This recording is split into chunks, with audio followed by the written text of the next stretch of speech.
This book on education in Africa could change the future of the continent.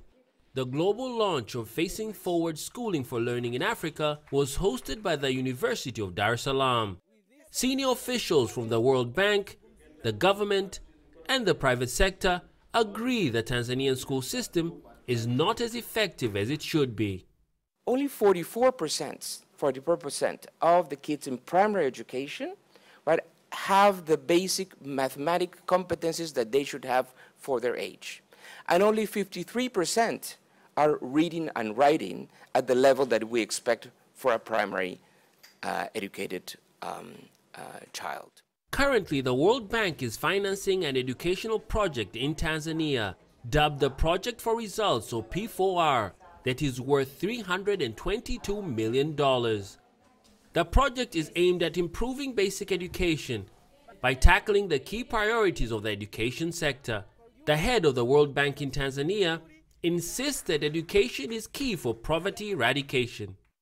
We also know, it's worth reflecting on the fact that formal education dramatically increases the chance of an individual and a family and a household being poor. Despite the continued investment in the sector, learning assessment reports show that in Sub-Saharan Africa, learning is less than 50% and does not achieve standard educational targets.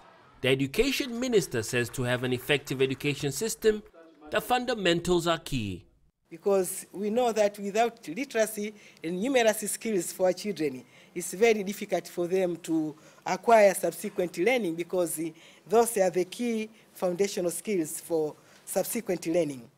Much pressure then falls on teachers, who in Tanzania earn around $200 per month, which is under the global average, something that this educator says needs to change. But within Tanzania, we know the issues, nothing new. They have talked about the problem of teachers, which we all know that they need to be motivated. The World Bank education head hopes that the findings within the book can assist in Africa's pursuit for better education.